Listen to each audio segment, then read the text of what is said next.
Hello, everybody, and how are you doing today? Well, you keep asking the same thing. How's it going, everybody? Thank you so much for joining me for another video. And in today's video, we are talking about the 5 things that I wish somebody would have told me before I signed up for my first half marathon. So if you wanted to check out some of my tips and the things that I learned throughout my journey in my running journey with running a half marathon, then just stay tuned and let's get started with the video. Do you ever feel like you sign up for things and then you just sort of feel like you discover about halfway through when you're like right in the thick of it of, oh my gosh, what did I get myself into? Yeah, I feel you on that. So if many of you don't know, well, if you're brand new here, you probably have no idea. About a year ago, like last March, I have decided that one of my big fitness goals was number 1, to get off the couch, and number 2, one of the things that I absolutely hated doing, which was running. And running was always one of those things for me where it was always a challenge, like running is not something that you start tomorrow and then you're going to be running long distances. It's something that you have to work up to, which was absolutely one of the things that actually drew me in, because I knew that I had to put in consistent effort in order for me to achieve my goals, especially if I wanted to achieve larger goals, such as running a 10K or running a half a marathon. And so I thought, now that I have about a little bit of an experience with running. I have run, a 4K race. I'm not calling it a race. It was more like a fun run. We've done a 10K, and then now, just this past weekend, I have finished my first ever half a marathon in the 2019 Disney half a marathon. So while it was an amazing experience, I really don't want to create this as a vlog post. I really wanted you to just get my best takeaways from what I learned and what I wish somebody would have told me before I signed up for a half a marathon, so that you can better prepare yourself if that's one of your fitness goals. As we're like reaching to the end of January, I'm pretty sure that most of you are still trying to stay on track and crush your dreams and crush your goals. So one of the number 1 things that I have learned, and I think that this is actually a quote from Tony Robbins, is that achievement without fulfillment is failure. And I could not agree more, because now that I am back, it's taken me a couple of days to really grasp my mind, to really grasp what has taken place, what me and my husband have achieved together as a couple. And honestly, unless you can get to that point with any of your fitness goals that you feel fulfilled with what you have achieved, then it's always going to feel half empty.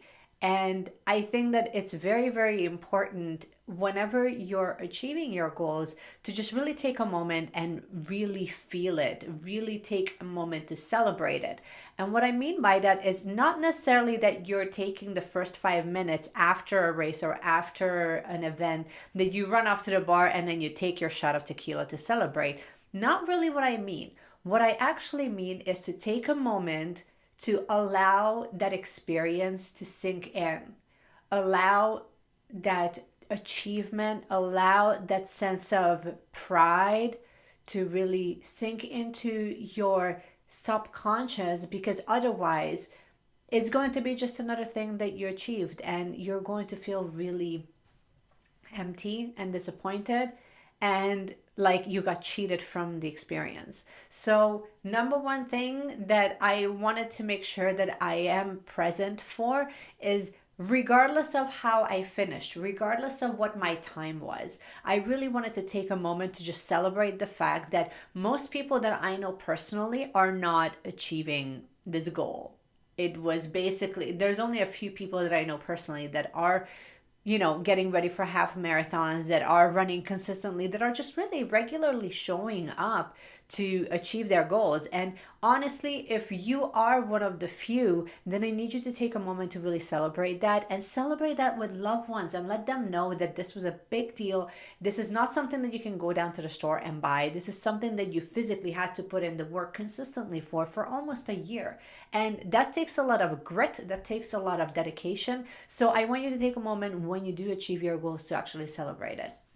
Number two is to trust your fitness. I have seen a video like leading up to the half a marathon race. As I was getting more and more nervous, I really felt like, just give me some tips. How do I pace? How do I do this? How do I do that? Like it was sort of, I always sort of felt like something was missing. And one of the number one tips that I have seen online from, runners that run like long distances on a regular basis is just trust your fitness. Trust that you have put in the work, that you didn't start your training 2 weeks ago. Well, by the way, like if you did start your training 2 weeks ago, then you're probably going to be sore. I'm just telling you this right now. So don't start 2 weeks prior to the race. Seriously, work your way up.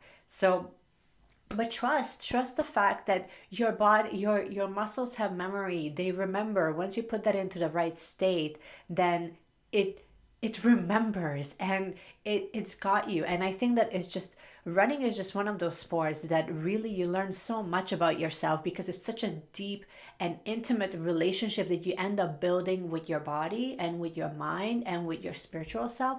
And like you need to tap and tune in and fine tune into that in order for everything to sort of cohesively work together. So, and I think that most people are not giving it enough credit, that most people just think, yeah, like you're going to have good cardio and then that's all you need to be able to run. And that's not true.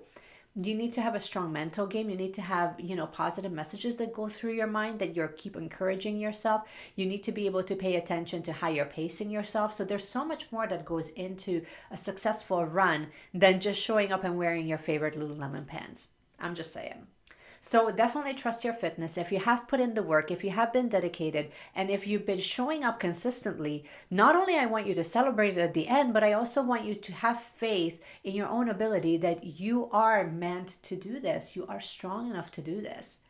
Number 3, manage your environment. And manage your environment, it kind of goes a little bit deeper than have your clothes laid out the night before. Yes, do that, but also manage your physical environment, manage your internal environment, and make sure that leading up to your race, you're actually surrounding yourself with people that are positive, people that have done what you're about to do, or at least they can meet you energetically at a point where they want to encourage you, they want to pump you up, and they really want to fire you up so that you know exactly why you signed up for this in the first place.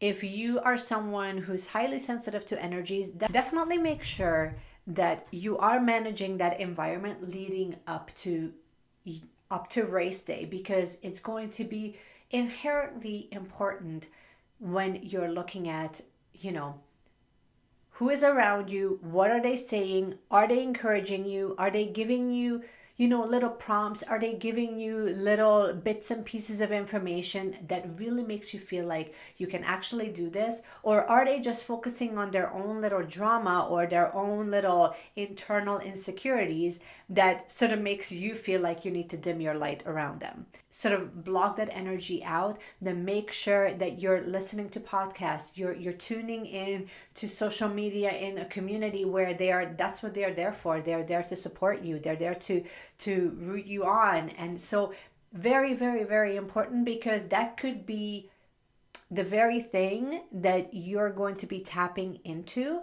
that will take you from that last 4 to 5K or 2 to 3 miles, where you will start sprinting and you dig deep into that energy, that belief system or that internal dialogue. It makes a world of a difference. Of then your mind will constantly dig deeper and deeper and deeper to that belief system that you can definitely do this. So just make sure that you are managing the environment leading up to the race. And if you're finding that people around you are negative, or people are bringing you down, or they make you feel they're just really projecting their own internal insecurities, then make sure that you're limiting your exposure to people like that, because that can mean the world when you're hitting, mile 11 and you really feel like giving up. Number 4. Number 4 talks about the choice. So you do have a choice. You can take a look at all of these goals. You can take a look at your half a marathon, especially if this is your first half a marathon that you're running. You do have 2 choices. You can look at it like, thank God I survived it. And I want you to really pay attention to this language. So you can either look at it like, thank God I survived this. Well, this is off the bucket list. Or you can look at this like the doorway into newer and bigger goals. My hope for you, and this is how it is for me, once you finish your half a marathon and you sort of look back and you take a moment to reflect, my hope is that you will look at it like, this is just the beginning. Look at what I'm going to do at my next one. Instead of, this was the end destination and thank God I don't have to do that again. And I've heard so many women hear that, and part of me just sort of, it breaks my heart when I hear that, because honestly, it's sort of like what you're saying at that point is, well, I've made it. I don't need to work hard anymore. From here, it's downhill from here. And the thing is that whether it's a half a marathon, or whether it's cutting out sugar, or it could be just showing up to the gym 2 or 3 times a week, if you're looking at those goals, those fitness goals, as the end destination, I feel like you're really shortchanging yourself. I feel like you're really shooting super low, and what you're telling yourself and the universe is that that's all you got, and there's nothing better that's waiting for you. Where in the meanwhile, you're putting in the work, you have been showing up consistently, you do have an awesome support system, you can do this, and it's your invitation, it's your ticket to the lifestyle that will fully support you. Because whenever you're feeling specks of joy, and you're feeling just specks of strength, and you're feeling that endorphin release that you have at the very end of a run, that's your truth. Like, that's your reality, that's the state that you're meant to be in, more than the depressed state that you might be in when you're not working out or when you're not showing up for your runs. So I really want you to pay attention to how you are looking at and how you are writing off certain races. And half a marathon is a big enough race, it's a big enough goal for you to look back, and I hope that it will be your invitation to sign up for more, rather than look at it like, I never want to do this again. I just want to do it the one time in my lifetime and call it a day.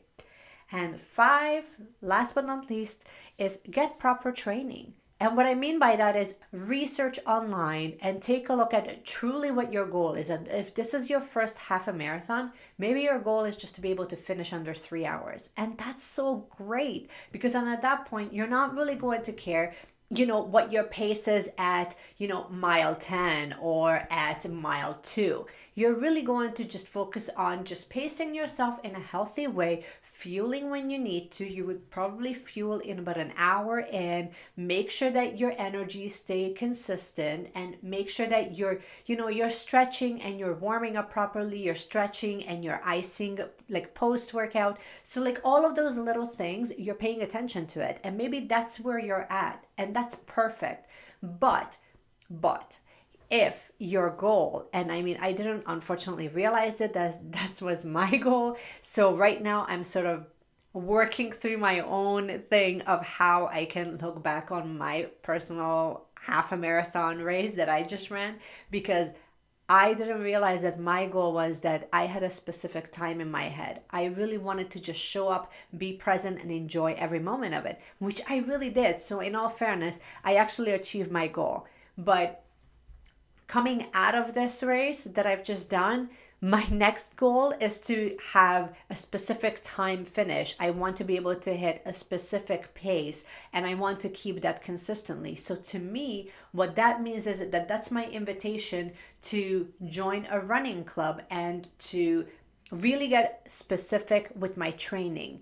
I want to be able to look at how to pace out a half a marathon, how to pace out my 10Ks so that my time improves. And in that regard, my endurance will improve because I'm going to be able to shave off time and also get stronger. So the training plan that will follow that will include more weight training, or working with more TheraBands, or working with more of my biomechanics, but then at the same time also working more with breathing and employing more specific breathing exercises so that my cardiovascular system can just be a bit more efficient. So now my goal has changed from I want to be able to finish it to I want to improve and zoom in just a little bit more so that overall my performance improves. To me, this half a marathon was definitely an invitation to just really build on my fitness and really just see how far I can go and how much performance I can get out of my body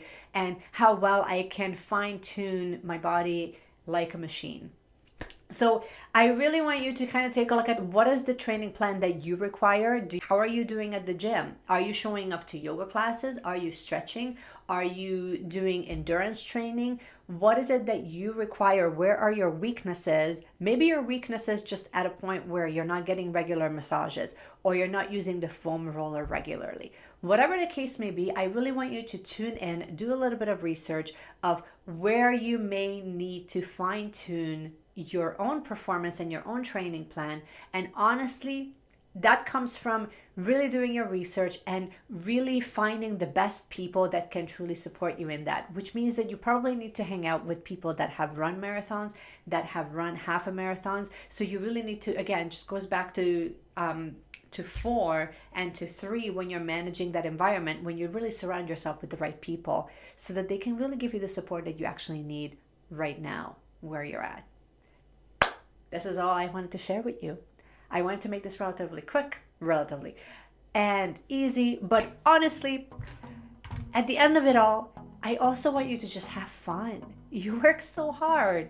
I want you to have fun and enjoy it and take in that experience because, like I said, not many people are willing to do the work and most people actually struggle to even show up for a 1 day a week workout. So the fact that you are courageous enough and you're bold enough to sign up for your first half a marathon, I wanted to applaud you because I wish that most people would have told me how uncommon it is and really just start managing that environment, make some new friends and enjoy the process because this is so much fun. You will feed off of that energy that the people that are around you, of this entire community of like-minded people, and that is contagious. So I hope that you're going to have fun in your next half a marathon. Comment below if you are signing up for one. I would love to hear from you. I hope you enjoyed this video. If you did, please give me a thumbs up. You can also subscribe so you don't miss a video. There's a little notification bell that also notifies you every time I release a new video. Usually in this channel, we talk a little bit about fitness and running. We talk about zero waste and how you can really incorporate a more of an eco-friendly lifestyle. We also talk about some spirituality practices. So we kind of go into a few different topics throughout the week. I usually release a video every Tuesday, Thursday, and once on the weekend. So we try to shoot for 3 times a week whenever we can. And because I go into a few different topics, you may not know what I'm going to be covering next. So to help you out, what I have done is I usually send out a recap email every single Sunday to my email community where I not only cover some of the best takeaways from each of my videos, but I also show you what's coming up next for the following week so you don't miss a beat. If that sounds good to you, link is down in the description. You can sign up for that completely free and complimentary. And in the meanwhile, I hope you enjoy the rest of your day. Keep crushing those goals, guys, and keep shining your light because honestly, you're so much more powerful than you know. And I will see you guys again next time. Bye.